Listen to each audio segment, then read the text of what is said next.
उहाँ नेपालको कला संस्कृतिको जगेर्ना गर्ने एउटा मूर्धन्य व्यक्तित्व हुनुहुन्छ। म नुवाकोट जिल्लामा उहाँलाई हार्दिक स्वागत गर्न चाहन्छु।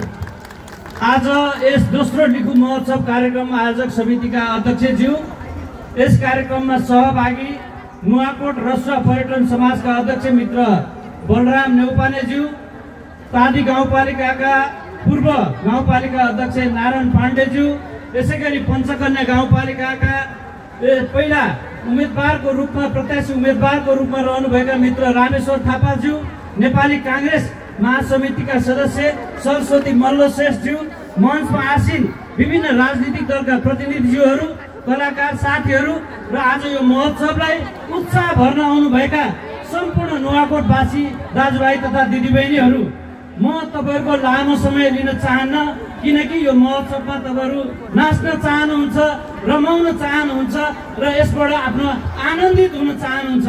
यस अवसरमा म जस्ट तपाईको अगाडि एउटा साक्षात्कार हुनलाई र तपाईहरुसँगै रमाउन र यहाँ सहभागी हुन आएको कुरा पनि व्यक्त गर्न चाहन्छु। यो महोत्सव हाम्रो एउटा कला संस्कृतिको जगेर्ना गर्ने हो, हाम्रो भाषा संस्कृतिको जगेर्ना गर्ने हो। यसले हामीलाई आफ्नो विगतको समयदेखि भएका हाम्रा जुन कला संस्कृतिलाई निरन्तरता दिनको लागि यसले ठुलो महत्त्व बोक्ने कुरा पनि यहाँसँग स्पष्ट गर्न चाहन्छु। त्यति मात्रै होइन, हाम्रो यो लिखु पञ्चकन्या गाउँपालिका कृषि उत्पादनको दृष्टिकोणले अत्यन्त महत्त्वपूर्ण गाउँपालिका मध्ये एउटा पर्छ। यसमा हामीले कृषिमा जसरी यहाँको किसानहरूले वर्षमा झन्डै 1 अरब भन्दा धेरैको आलुको उत्पादन गर्नुहुन्छ, 1 अरब भन्दा धेरै धानको उत्पादन गर्नुहुन्छ। म किसान दाजुभाइ दिदीबहिनीहरूको मेहनतलाई पनि स्याल्युट गर्न चाहन्छु। हामी जनप्रतिनिधिहरूले धेरै मद्दत तपाईँहरूले गर्न सकेको छैनौँ। म यो निर्वाचनमा आउँदै गर्दा हाम्रा मतदाता अभिभावकज्यूहरूले मलको यति धेरै कुराहरू उठाउनु भएको थियो, त्यसलाई केही हदसम्म यसको समस्या समाधान गर्ने प्रयास हामीले गरेको कुरा पनि यहाँहरूलाई स्पष्ट गर्न चाहन्छु। यद्यपि यो प्रयास पूर्ण छैन, आगामी दिनमा यो मल बिउको समस्यालाई हामी बिस्तारै तपाईँको समस्या समाधान गर्ने प्रयासमा जान्छौँ।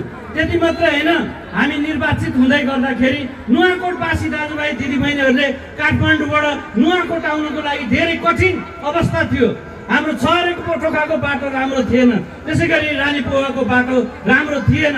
हामी निर्वाचित हुने बित्तिकै मेरै प्रयासले सडक विभागमा गएर डिजी साहबसँग कुरा गरेर 6 करोड रुपियाँ हामीले बजेट थप गरेर ल्यायौँ। त्यसपछि यसै नुवाकोटवासी हाम्रा अग्रज नेता डाक्टर प्रकाश शरण महतज्यू, उहाँ अर्थमन्त्री संयुक्त सरकारको भइसकेपछि 7 करोड फेरि थप्यो। 13 करोडको त्यो टेन्डरले आज हामी छरेटोखाको बाटो राम्रोसँग हिँड्न सक्ने, काठमाडौँमा 1 घण्टा 1.5 घण्टामा पुग्न सक्ने अवस्थामा छौँ। यो विकास पर्याप्त छैन। भर्खरै हामीले जेनजी आन्दोलन युवाहरूको पनि हेरेका छौँ।